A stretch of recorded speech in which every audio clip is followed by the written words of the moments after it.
Bonsoir tout le monde, bienvenue pour cette nouvelle vidéo. Aujourd'hui, une vidéo dédiée à la découpe. Alors, la découpe, oui, mais comment, avec quoi? Toutes les différentes façons possibles et imaginables. Je ne dis pas que je vais voir exactement tout ce qui existe, parce qu'à mon avis, il y a quand même beaucoup d'autres choses que je ne connais pas encore. J'ai encore moi aussi beaucoup de choses à découvrir, mais je vais vous en montrer quand même une belle partie. Alors, qu'est-ce que je vais vous montrer aujourd'hui? Hop, tout est ici. Je vous le montre. Voilà le panel de tout ce que je vais vous montrer aujourd'hui. Alors, on a la partie qui va être essentiellement ciseaux, la partie qui va être essentiellement cutter et des petites choses à part comme par exemple le coupe-fil et le découpe-vite. On va voir tout ça et je vais vous montrer même des petites choses, des petites astuces puisqu'on me les a demandé en préparation. On m'a demandé de parler par exemple des découpes des tissus avec raccord. Donc on va voir pas forcément beaucoup de détails, mais je vais vous montrer la partie théorique, en gros comment on fait quand il y a des raccords sur un tissu pour couper exactement au bon endroit et pour que les raccords coïncident bien une fois qu'on assemble. Alors du coup, on va commencer par les grandes lignes. Alors je fais un petit peu de place, ça ne sert à rien qu'on ait tout qui reste ici. Et on va commencer du coup en discutant, en parlant des ciseaux. Alors les ciseaux, hop, voilà mes ciseaux qui me servent vraiment de façon quotidienne. On a ces 4 ciseaux là, ils sont tous importants. Je ne dis pas que quand vous débutez, vous êtes obligé d'avoir 4 paires de ciseaux, mais c'est important d'avoir un ciseau pour chaque chose. Pourquoi pour chaque chose? Parce que dans la couture, il faut savoir que les ciseaux, ici ce sont ceux-là, des ciseaux à tissu, ne doivent en aucun cas couper autre chose que du tissu. C'est très important. Les lames sont affûtées de façon à couper le tissu. Si vous coupez autre chose avec vos ciseaux à tissu, vous allez casser, on va dire, le fil de la lame et ils ne couperont plus très bien le tissu et ils vont abîmer le tissu plus qu'ils ne vont le couper. Donc, ciseaux à tissu, très important. Comme on a les ciseaux qui sont dédiés au tissu, il va falloir également avoir une paire de ciseaux qui sera dédiée au papier, à l'entoilage et à toutes les autres matières que vous pourriez avoir à couper. Donc les ciseaux à papier, eux, ont un fil pas particulier, vous pouvez couper un peu toutes les matières, mais vous verrez qu'ils vont avoir du mal à couper le tissu par contre en général. Donc ça, hop, les ciseaux à papier sont importants également. Ensuite, on a ici, on a les petits ciseaux de brodeuse. Les ciseaux de brodeuse, eux, sont très utiles pour couper tout ce qui va être les petites pièces. Quand vous allez faire des appliqués, par exemple, vous allez pouvoir avoir une coupe qui est précise, une coupe très précise, puisqu'ils sont vraiment tout petits. Les lames sont toutes petites. Hop, si j'essaye de faire une mise au point pour que vous les voyez mieux. Alors en plus, ceux-là, ils sont très jolis. Il y en a des plus basiques que d'autres. Hein. Ceux-là, ils sont très jolis.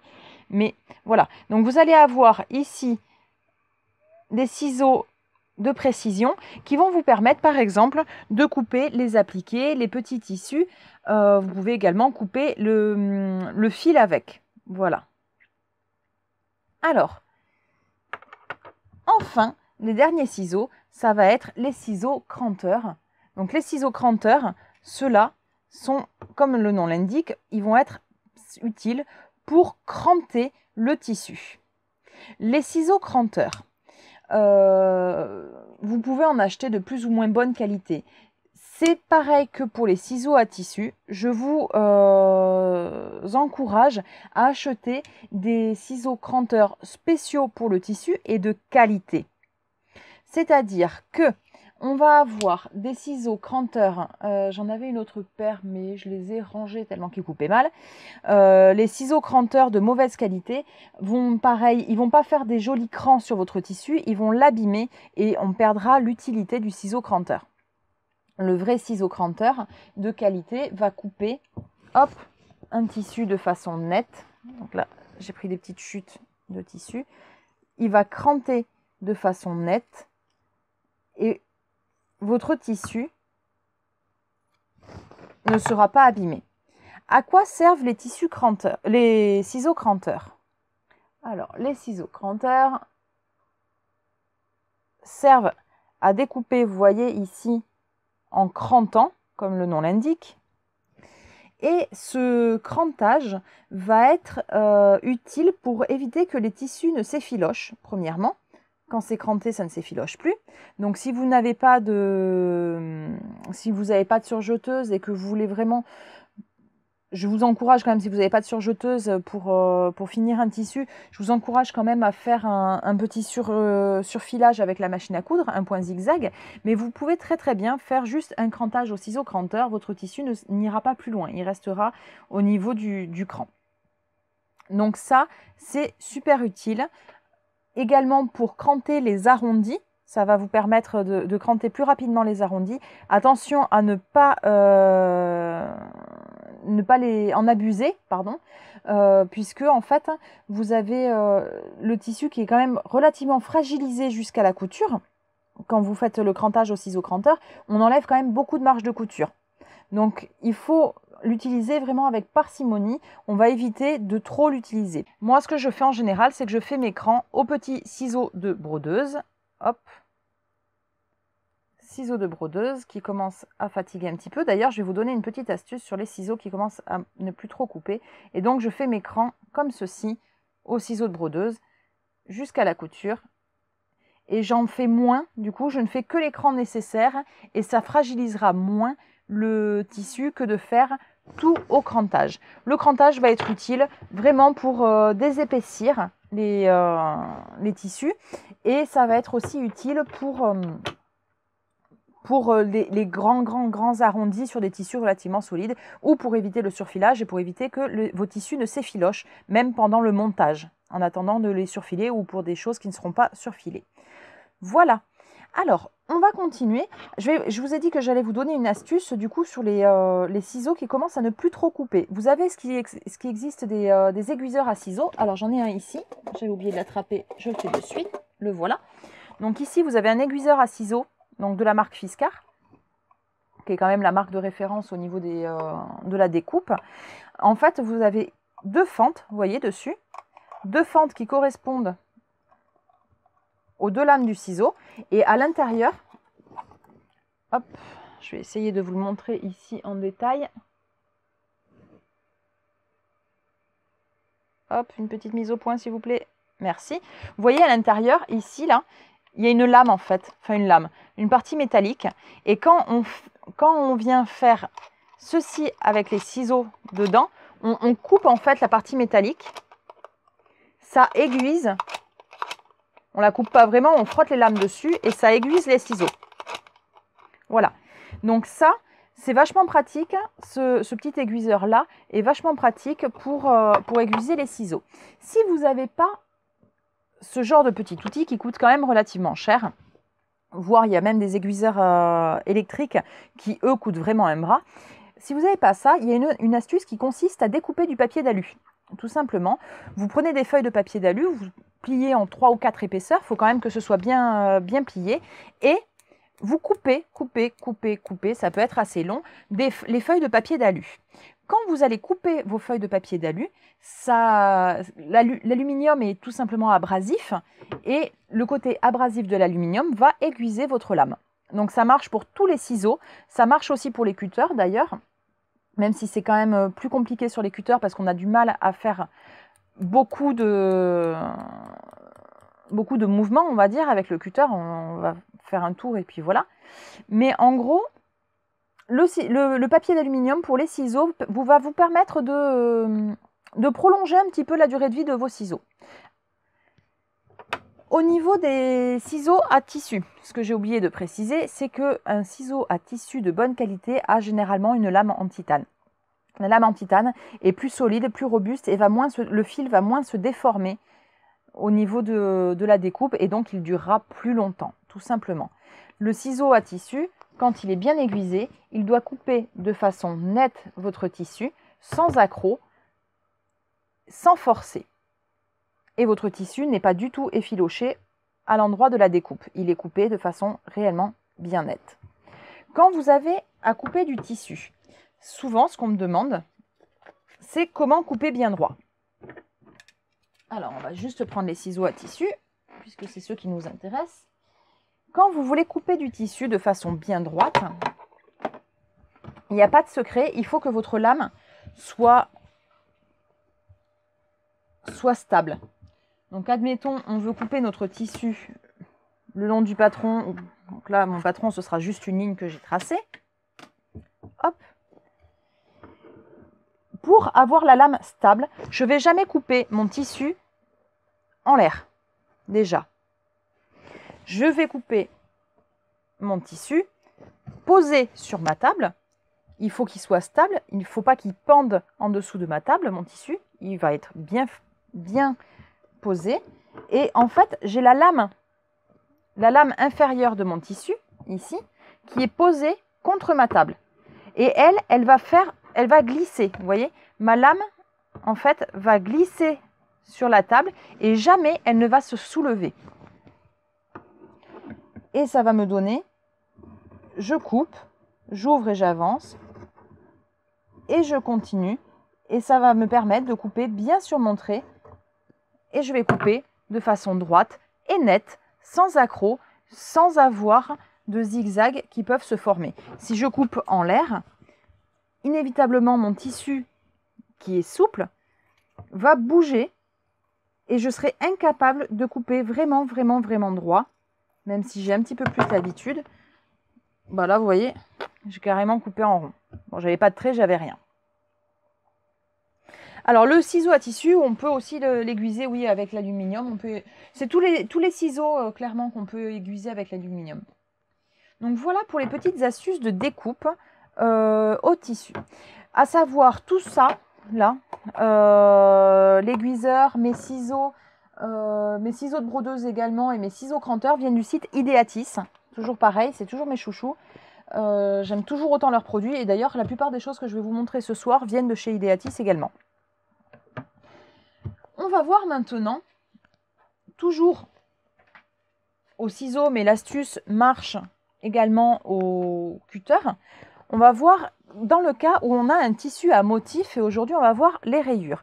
Comment faire pour découper nos pièces et pour que les motifs tombent parfaitement au moment du raccord. Alors, ce que je vais vous montrer comme astuce aujourd'hui est la façon dont je procède. Attention, ça ne veut pas dire que c'est une astuce universelle et que c'est comme ça qu'il faut faire de toute façon. Si vous avez une astuce qui marche, vous faites avec votre astuce qui marche, bien évidemment. Alors, j'ai des rayures.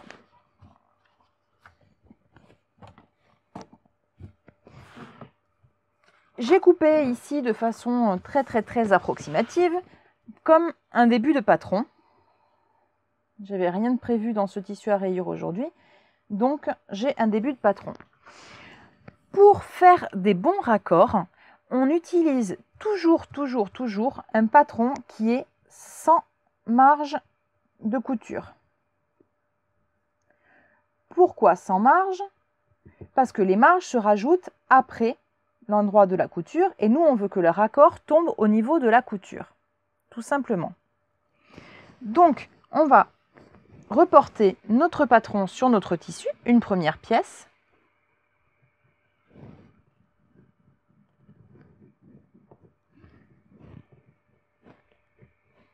Donc, c'est une pièce qui est sans marge de couture. J'espère que ça se verra bien au stylo.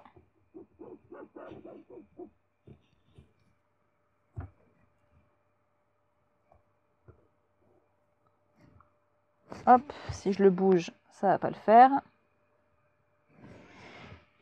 Donc, j'ai tracé, ça se voit pas très bien, je vais essayer de faire les traits plus forts. J'ai tracé ma pièce sur mon tissu. Et je voudrais que la pièce ait les raccords au niveau de la couture côté. Donc, ma pièce est tracée et j'ai mes marges de couture qui, plus ou moins à 1 cm, vont tomber ensuite par là. Et c'est au niveau des coutures côté que je voudrais que mes raccords soient bien. Quand j'ai des motifs réguliers comme là, mes rayures, je vais reporter ici sur mon patron des repères visuels par rapport à mes rayures. Donc là, je note sur mon patron, je me repère mes rayures.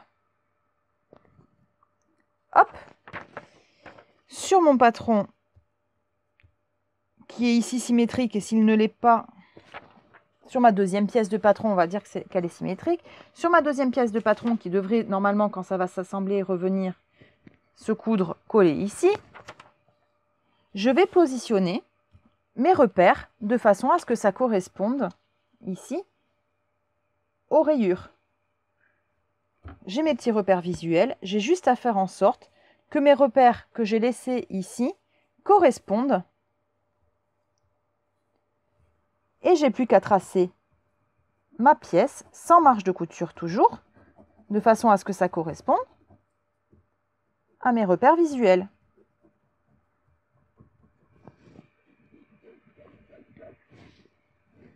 Alors ce côté-là n'est pas important.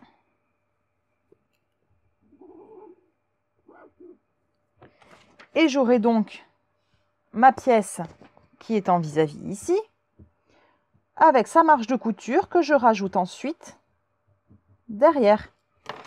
Si je vais faire une simulation, je vais les couper, puis on va essayer de les épingler ensemble, vérifier que ça va bien. Et vous allez voir que normalement... Donc là, je coupe au niveau de la marge de couture, bien sûr. Hop. Alors, je fais ce que j'ai dit qu'il ne fallait pas faire tout à l'heure.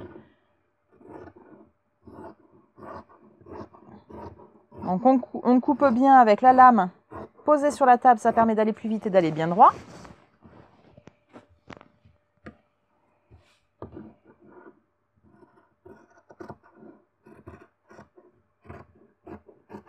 Hop.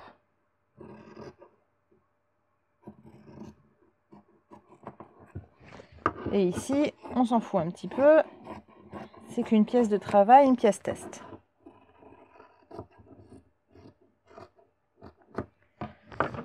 J'ai donc mes deux pièces qui vont venir s'assembler. Endroit contre endroit. Je viens les positionner. Je vais les épingler. Alors, tu utilises toujours un stylo bille? Non, j'utilise un stylo bille pour les vidéos pour que ce soit bien visible. Sinon, j'utilise ceci pour marquer mon tissu, une roulette à craie.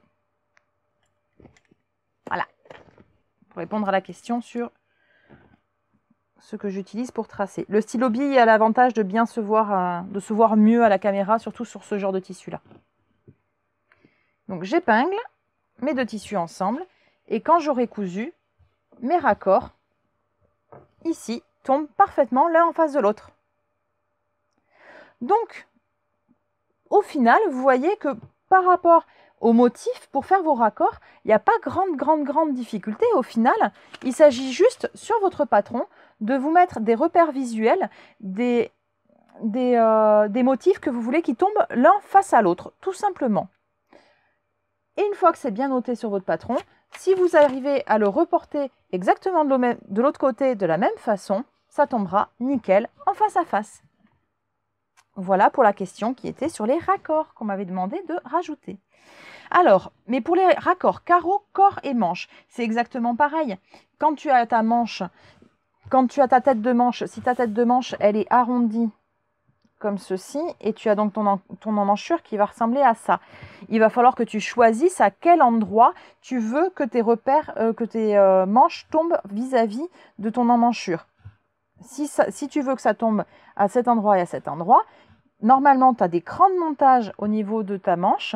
Tu vas faire repérer tes crans de montage par rapport à ta manche. Et si tu as ton motif, eh ben, tu vas te mettre des repères sur ta tête de manche au niveau des motifs. Si c'est du carreau, eh ben, tu vas te mettre... Je sais pas, tu peux te dessiner sur ton truc, sur ton patron, tu peux te dessiner les carreaux. L'essentiel, c'est de savoir où on se retrouve, en fait. On peut largement toujours se mettre des repères. Si c'est des lignes, on va juste se mettre des traits comme ici. Si c'est un motif un peu plus... Si c'est des ronds, par exemple, si c'est des fleurs, eh ben, je vais mettre ici, je vais me tracer sur le côté le début de ma fleur et je vais faire en sorte que de l'autre côté, de tomber au même endroit sur le repère de ma fleur. Attention petite particularité, au niveau des tissus qui font des raccords, pensez toujours à acheter plus de tissus que ce qui est demandé si vous avez des raccords à faire, puisqu'il va falloir déplacer votre patron un maximum pour justement que ça coïncide. Si vous avez des très gros motifs, il faudra prendre beaucoup plus de tissu pour que les raccords tombent au bon endroit. Mais sinon, il n'y a rien de plus compliqué que de se mettre juste des repères et toujours penser à utiliser un patron sans les marges de couture. Vous rajoutez les marges de couture après. Donc si vous utilisez un patron qui a déjà les marges incluses, vous recoupez votre patron pour enlever les marges afin de placer vos pièces pile poil au bon endroit. Si vous faites avec les marges de couture, vous pouvez être sûr à 95% de vous planter dans vos raccords. Voilà. Comment j'anticipe les raccords sur le tissu? Il n'y a pas du coup de méthode, écrite. Plus les motifs sont gros et plus il faudra prévoir de marge sur le tissu pour pouvoir faire les raccords. J'ai envie de dire, dans ces cas-là, voyez grand et vaut mieux avoir trop de tissu que pas assez. Malheureusement, il n'y a pas de méthode universelle pour savoir combien il faut en rajouter. Il faut rajouter du tissu inévitablement. Si les motifs sont tout petits, vous allez pouvoir jouer rapidement. J'ai une fleur là, j'ai une fleur là, je décale mon tissu juste de 3 cm et c'est bon.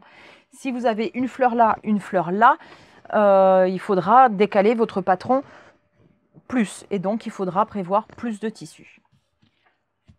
Voilà pour les techniques de découpe au ciseau. Cette technique-là s'adapte également aux découpes au cutter, bien évidemment. C'est juste pour faire la transition. On va voir du coup maintenant les cutters, puisqu'il y en a plein de différents de cutters.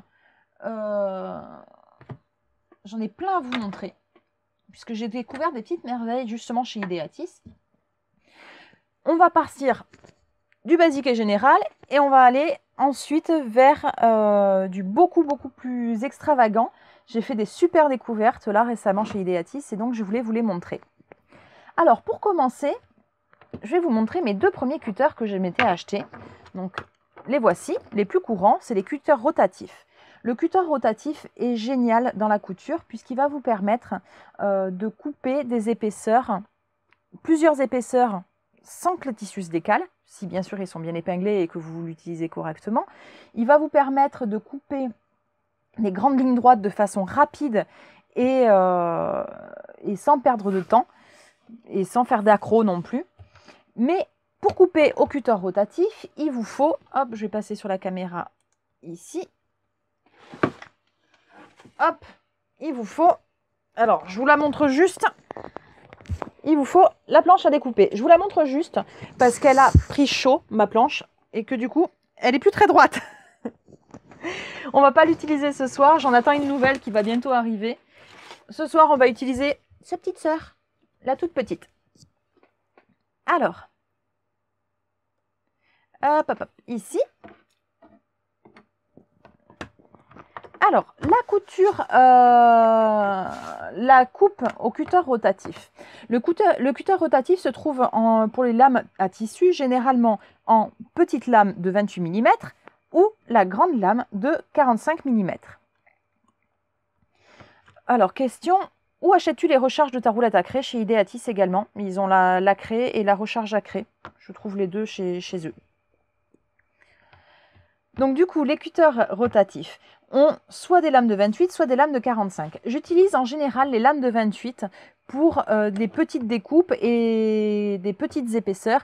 Et quand j'ai des courbes à faire, je trouve que je suis plus à l'aise avec des petites lames comme ceci pour faire vraiment des petites courbes. Pour les grosses épaisseurs, les grandes lignes droites, j'utiliserai plutôt la lame 45 qui me permet d'aller à l'essentiel et rapidement. Ça coupe nickel. Je vais vous montrer, hop, tiens, ça ne nous sert plus. Le cutter rotatif va me permettre de faire des découpes. Par exemple, si je veux faire une coupe droite, j'ai même pas besoin de la tracer. Je me pose ma règle, je cale mon cutter sur la règle. Et là, j'ai coupé mes 2 épaisseurs. Alors, ma lame commence à fatiguer. J'aurais dû la changer avant le live. Je coupe mes 2 épaisseurs en une seule fois, sans décalage. J'ai pas ce décalage que provoquent parfois les ciseaux quand on coupe 2 épaisseurs, parce que les deux peuvent glisser puisqu'on n'est pas bien à plat. Vous voyez, quoi que je fasse, je vais soulever mon tissu. Avec le cutter rotatif, l'avantage, c'est que mon tissu reste à plat, il ne bouge pas, il est fixé là pour les lignes droites avec ma règle. Si j'appuie bien, il est coupé net. Et les deux sont vraiment coupés. Là, j'ai deux épaisseurs. C'est vraiment, vraiment, vraiment coupé les deux de façon exactement pareille et bien nette. C'est important pour le cutter rotatif d'avoir toujours une lame bien affûtée. On va vraiment, vraiment gagner en confort de découpe. Et l'avantage, pas l'avantage, au contraire, ce que j'ai découvert récemment avec celui-là dont je vais vous parler, ce que j'ai découvert récemment, c'est que j'ai toujours dit, c'est la lame qui est importante, peu importe le corps du cutter, ça sert à rien d'acheter un cutter, super cher, de toute façon, c'est la lame qui fait la découpe. En fait, non. Je reviens sur ce que j'ai dit depuis que j'ai testé celui-là, qui est le Fiskars. Je me suis rendu compte, quand j'ai beaucoup de choses à couper, quand j'ai des grosses coutures à faire, parce que mine de rien, dans mon métier, des fois, quand j'ai des grosses commandes, je coupe beaucoup de choses à la fois. Quand j'ai beaucoup de découpes à faire, ces cutters-là, j'ai tendance à appuyer ici avec l'index pour avoir une bonne découpe. Donc je le tiens comme ça et j'appuie avec l'index pour la découpe. Voilà. Et je me suis rendu compte que quand j'ai beaucoup à faire à découper avec, j'ai mal à l'index. Au bout d'un moment, l'index qui appuie, je suis dans une position qui me fait mal aux mains.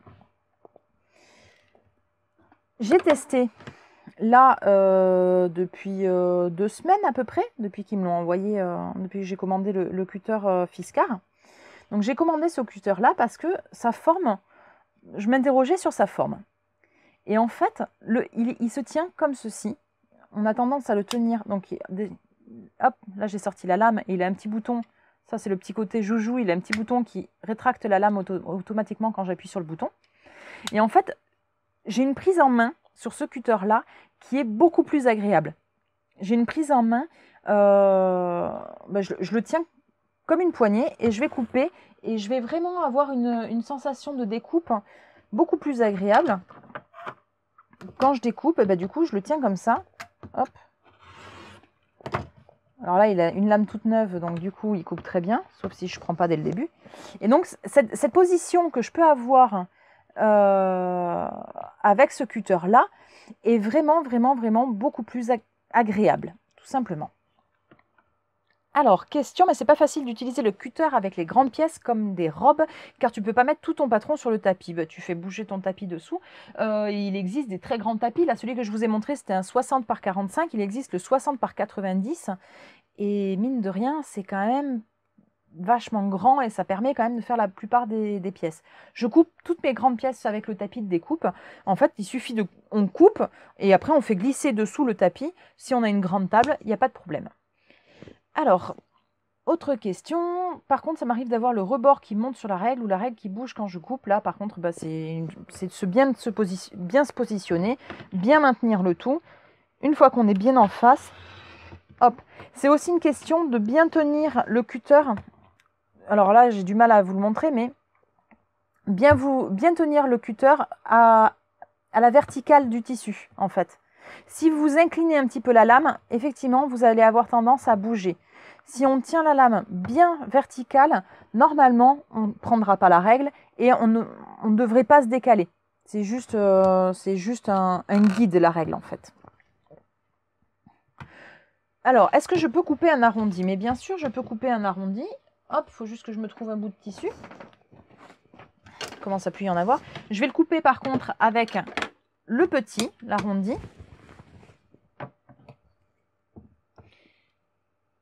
Hop. Je vais le couper avec le petit. Puisque comme je vous le disais, sur les arrondis, je suis quand même beaucoup plus à l'aise avec la petite lame de 28 mm. Hop, plus arrondi on ne peut pas, avec le rapporteur. Et je suis mon arrondi. Hop, je me le décale.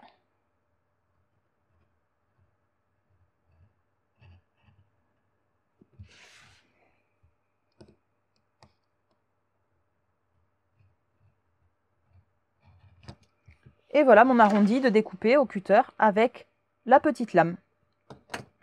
Et si je vérifie, j'ai suivi parfaitement mon trait. Voilà pour couper un arrondi. Personnellement, c'est très souvent qu'on me fait le retour que les gens préfèrent couper des lignes droites au cutter et n'aiment pas couper les arrondis. Personnellement, j'ai aucun problème à couper des arrondis tant que j'ai la petite lame. C'est vrai qu'avec une grande lame de 45, j'ai plus de mal du coup à couper des arrondis, même si on y arrive quand même. Autre question, tu conseilles de couper de haut en bas ou de bas en haut? Je coupe en remontant. J'avance ma main pour couper, toujours. J'avance ma main. Donc oui, c'est important, je pense sincèrement, d'avoir une lame de 45 et une lame de 28 si on veut vraiment pouvoir couper un maximum de choses au cutter rotatif. À mon avis, c'est quand même le plus important. On reste dans les cutters. Et j'ai ce petit cutter-là à vous montrer. Alors, ce petit cutter-là, je l'ai découvert là, vraiment. Hop, je vais essayer de vous le montrer en gros plan. Pour ça, on va faire une mise au point. Non, il veut pas. Il veut pas faire la mise au point, le téléphone. Bon, un petit peu loin. Ce petit cutter-là, qui ne veut pas faire le mise au point. Là, je l'ai. Donc ce petit cutter-là, vous voyez, c'est un cutter à doigt. Alors, là, on voit bien, vous voyez sa petite lame, ici, qu'il a au bout. Il a l'avantage, cette lame, elle est rotative, mais que la lame en fait. Seule la petite lame tourne et il se tient comme un stylo. Ce petit cutter-là, il va être génial si vous n'avez pas, par exemple, de caméo ou de silhouette portrait ou de browser scan and cut, de potelère de découpe. Si vous voulez faire, par exemple, du flex et que vous n'avez pas ce genre de petite bestiole-là, de machine, pardon, vous pouvez acheter ce genre de petite bestiole-là. Je l'ai acheté donc chez Ideatis aussi. Il me semble qu'il coûtait dans les 10 € sur le site Ideatis. Et donc, il va vous permettre de couper avec précision. Donc là, moi, j'ai fait le test sur le flex, parce que c'est vrai que les flex, c'est génial pour personnaliser. Si vous voulez mettre un prénom, un petit dessin, n'importe quoi, ça coûte pas très cher, ça se pose au fer à repasser. Et ça permet vraiment d'avoir des jolis décos, les flex. Mais par contre, la machine pour couper les flex coûte un bras, et au ciseau, on n'arrive pas à avoir beaucoup de précision pour avoir des jolis motifs. Je vous ai dessiné, on ne se moque pas, je suis meilleure couturière que dessinatrice. C'est bientôt de saison, je vous ai dessiné ce que je voulais découper dans mon flex. Et donc, j'ai ici une planche de flex. Attention, on coupe sur l'arrière du flex. Donc, si vous coupez un prénom ou quelque chose qui a une symétrie, pensez à le faire en inversé au niveau de votre dessin. Alors, le problème, c'est que vous ne voyez pas mon dessin. Parce qu'il y a de la lumière. Alors, on va éteindre la lumière. Vous voyez un peu mieux mon dessin. Moi, vous me voyez moins bien, mais c'est pas grave. Donc, j'ai mon flex ici. J'ai ici mon petit dessin. Et je vais scotcher mon dessin pour pas qu'il bouge par rapport à mon flex. C'est important pour pas qu'il y ait des décalages après. Hop, il est scotché. Et enfin, maintenant, avec mon petit cutter rotatif, mon petit cutter à doigt, pardon, je vais suivre tous mes contours. Et l'avantage de ce petit cutter-là, on pourrait faire avec un cutter classique, mais vu qu'il a la petite lame qui est rotative, il me permet d'avoir une précision que je n'aurais pas avec un cutter classique. Ou avec un bistouri, par exemple. Et donc, je vais petit à petit, hop, vous ne voyez pas grand-chose. Là, j'ai enlevé mon étoile. Je vais petit à petit évider. Alors, bien sûr, c'est une question d'entraînement. Pour les toutes petites courbes, là, mes petites boules de Noël, j'ai pas des super ronds parfaits. Dans tous les cas, vous n'obtiendrez pas la précision d'une machine de découpe.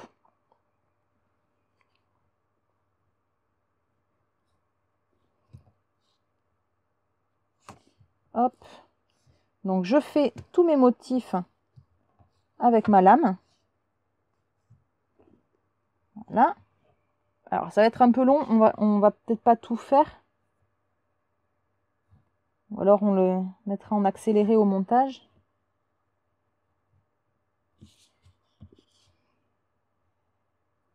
Et j'ai quand même une précision que je n'avais pas, parce que j'ai fait pendant très longtemps du modélisme. Et j'utilisais un petit cutter, un cutter de précision classique. Les lames bistouri.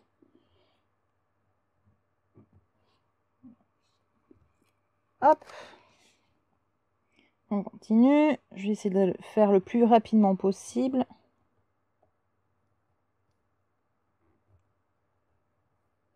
Et donc là, je coupe. Là, j'ai dessiné, moi, mon petit dessin sur un bout de papier, mais rien ne vous empêche d'imprimer un dessin libre de droit sur le net. Et de ce dessin-là, vous en faites un flex après. Toujours pareil, en évidant les parties que vous voulez vider avec le cutter.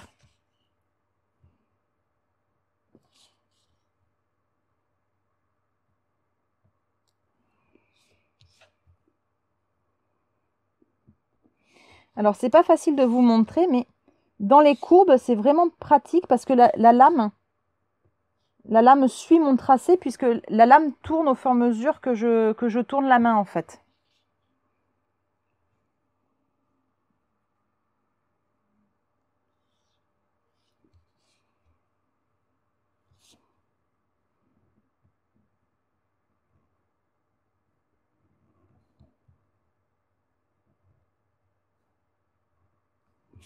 Hop. Ah ben, on aura tout fait finalement. Peut-être pas faire les petites boules sur les extérieurs parce que c'est pas forcément le plus pratique. Les tout petits ronds, même si on y arrive quand même.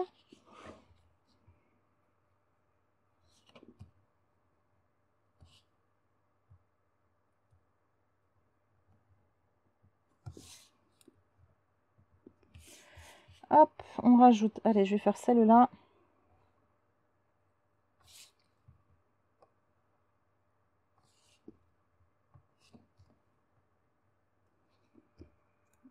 Et je pense qu'on est bon. Alors, eh ben, pour vérifier si on est bon, on enlève nos scotch. Attention, le scotch adhère très très bien au flex.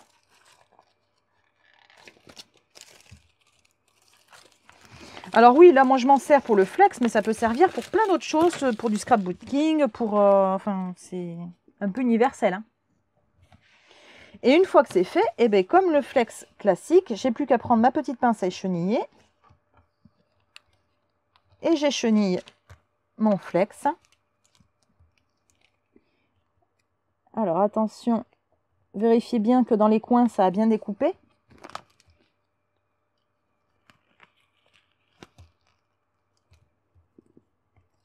Hop, j'ai été trop loin là.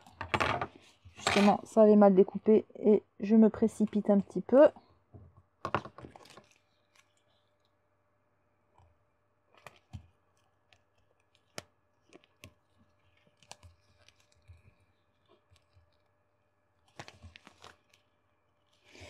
Et ça va vous permettre du coup de quand même profiter de faire des petites décos en flex, suivant ce que vous voulez faire.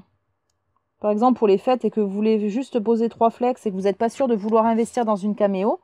Ça va vous permettre de tester un petit peu le flex, savoir si ça vous plaît. Et j'ai mon flex ici qui est coupé, tracé.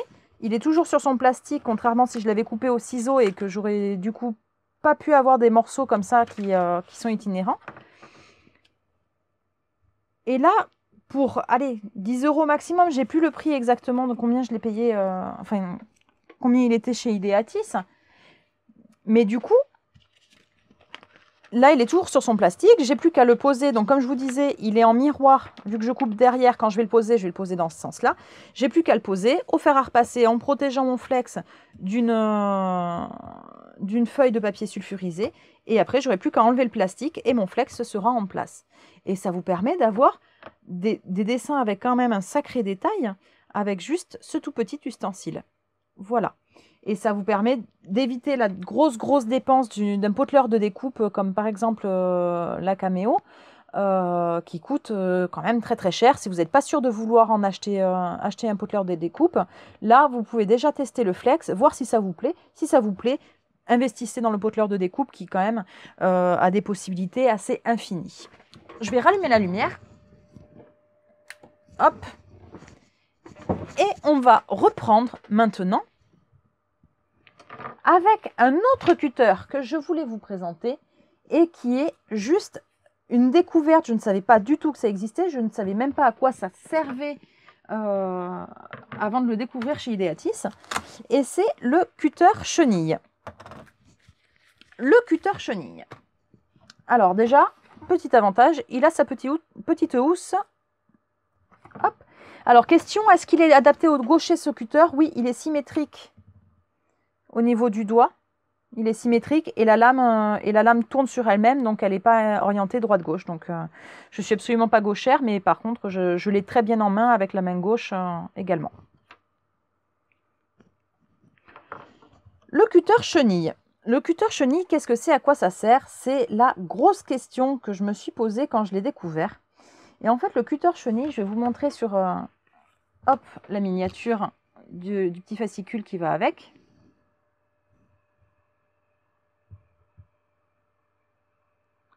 Voilà. Vous voyez, le cutter chenille, il permet d'avoir cet effet-là. Et il permet en fait de créer un effet effiloché, mais volontairement, sur le tissu. Alors, comment ça marche et à quoi ça sert? Il vous faut assembler, donc là je l'ai fait avant, il vous faut assembler plusieurs épaisseurs de tissu. Alors là, j'en ai mis que 4, mais on peut en mettre beaucoup plus. Plus il y aura d'épaisseur, plus l'effet chenille sera prononcé. Et on les assemble en faisant des coutures dans le biais. Hop. On en fait plusieurs parallèles. On peut les faire plus ou moins larges, puisque en fait le cutter chenille a 4 largeurs différentes. Vous voyez, il a 4 extrémités avec 4 tiges en fait, qui sont de largeurs différentes. Donc là, c'est la très large, pardon. Et vous voyez, celle-là est toute fine en fait. Ces petites tiges-là, en fait, se glissent. Elles vont se glisser. Vous voyez, j'ai assemblé mes tissus et les tiges vont se glisser pour couper entre les lignes de couture, parce que dedans, là ici, à l'intérieur, il y a une lame. Alors vous la voyez ici. Vous voyez pas très bien. Je vais essayer de faire en sorte que vous la voyez le mieux possible. Là. Vous avez la lame, elle est ici. Et je vais choisir en fonction de la largeur des coutures que j'ai faites, sur lequel je veux mettre la lame. Donc là, je vais prendre un moyen, ça devrait être bien. Je règle donc ma lame ici. Si je veux le changer, j'ai juste à le tourner. Là, je suis sur le large. Là, ma lame, elle est sur le très large. Donc, je reviens sur le M, le moyen. Et je vais glisser ici ma petite tige jaune, là. Je la glisse entre 2 tissus. Et ça va me couper juste la bande de tissu que j'aurais choisie. Vous voyez? Hop. J'ai juste coupé une épaisseur de tissu.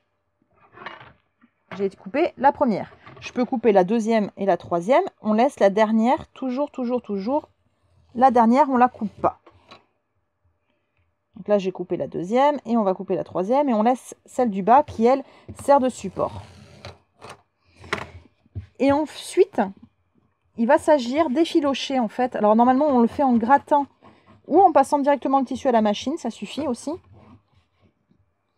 Et si je le fais sur toutes mes coutures, ça va créer cet effet ce qu'on appelle l'effet chenille.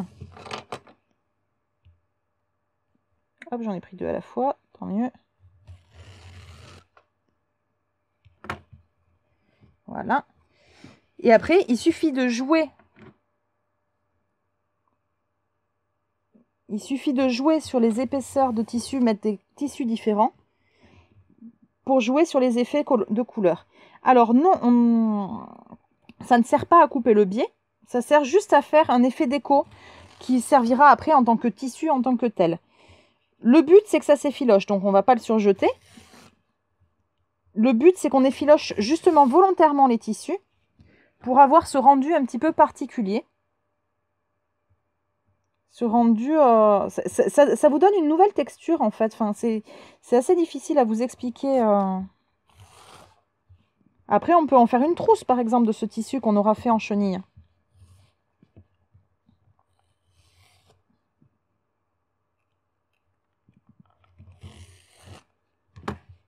Vous voyez? Là, ça s'écarte. Alors là, il ne s'effiloche pas encore. Mais le but, c'est justement d'avoir une nouvelle matière. Quand ça va s'effilocher, quand mes tissus vont s'effilocher, je vais avoir une nouvelle matière en volume et je vais l'utiliser plutôt pour des accessoires, pour des trousses, pour un portefeuille, par exemple, un porte-monnaie. On peut faire plein d'accessoires avec cet effet-là. Ça peut être aussi un vêtement, il n'y a pas de problème, hein. On peut le faire un bustier tout en chenille, hein. Ça doit même être sympa sur un bustier, justement. Bustier qui est notre prochain live. Alors, dans le coin, j'ai un peu plus de mal à l'attraper. Hop, ça y est. Mais cet effet chenille, c'est vraiment un effet esthétique pour préparer, pour avoir un nouveau tissu avant utilisation. Vous voyez cet effet que ça donne ?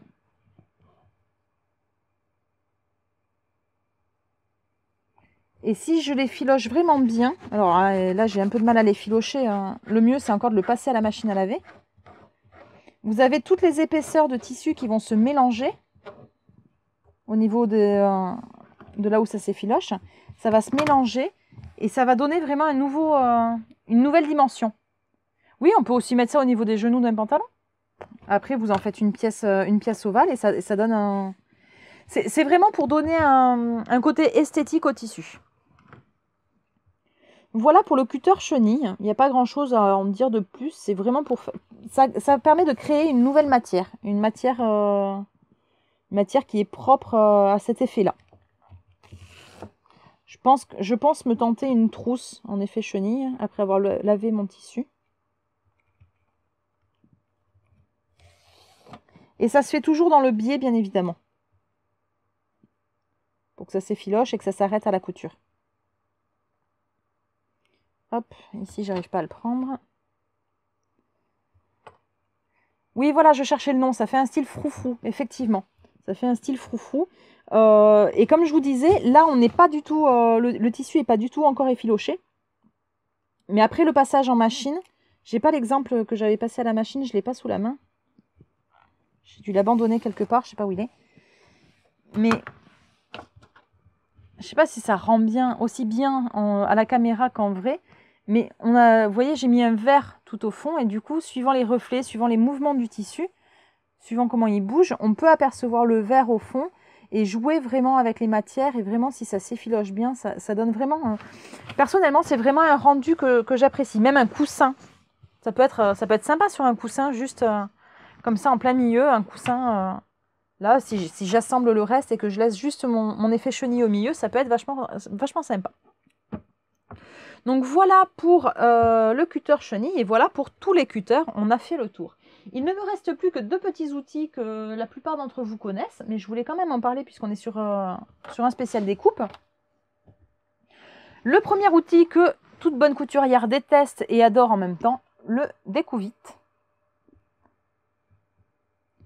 Hop, le découvite que voilà, qui est donc avec une petite lame et qui permet, comme son nom l'indique, de découdre.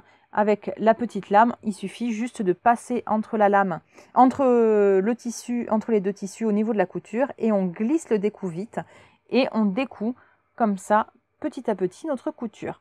Ça, c'est l'ustensile à avoir obligatoirement dans sa trousse de couture.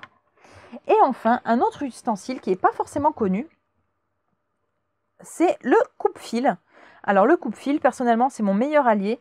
Et comme vous voyez, je lui ai mis un petit ruban parce que moi, le coupe-fil, je l'ai tout le temps autour du cou. Je couds toute la journée avec mon coupe-fil autour du cou. Ça évite de chercher vos ciseaux, ça évite de perdre vos ciseaux. Vous l'avez à portée de main, hop, clac, clac. Et le coupe-fil permet, hop, le coupe-fil permet de découper, de couper tous vos fils de couture. Il a une lame qui coupe très très bien. Si vous avez un coupe-fil de qualité. Là aussi, c'est important d'investir dans un coupe-fil de qualité et ne lésinez pas trop sur le prix, puisque j'en ai vu des pas chers, par exemple à Lidl ou ce genre de truc, et très très vite, ils ne coupent plus. Voilà. Alors, les roulettes à cran ne sont pas du tout pour la découpe, elles sont pour le marquage du patron, et donc on n'en parlera pas ce soir, tout simplement. Le cutter chenille, je vois que vous demandez, il est également chez Ideatis. Alors je ne sais plus dans quelle catégorie il est, mais je pourrais vous le retrouver, je vous le montrerai, je vous le donnerai en MP si jamais vous voulez. Vous m'enverrez un petit MP et puis je vous donnerai le lien. Ils sont normalement, tout ce que je vous ai montré ce soir, vous devez pouvoir les trouver chez Ideatis. Voilà pour cette vidéo spéciale découpe. J'espère que j'ai répondu à toutes les questions que vous pouviez vous poser au niveau de la découpe, que je vous ai fait découvrir des choses aussi, puisque mine de rien, il y avait un peu d'inédit, surtout avec ces deux-là, que je ne connaissais pas forcément avant, il y a quelques semaines, pardon. Et du coup, j'espère que vous allez pouvoir découper, faire plein de choses et vous éclater en couture plus facilement, puisque mine de rien, du bon matériel de découpe permet également de s'éclater et de couper plus facilement. Alors, tu fais les coutures à petits points. Pour le cutter chenille, oui, une couture normale, c'est une couture en 2,5 de longueur. Voilà, j'ai plus qu'à vous souhaiter une très bonne soirée. Je vous dis à très vite puisque la prochaine vidéo est déjà programmée et il s'agira du patronage d'un bustier et en suivant, on fera la couture du bustier. On va le faire en 2 étapes. J'ai plus qu'à vous souhaiter une bonne soirée, encore, ça fait 3 fois que je le dis.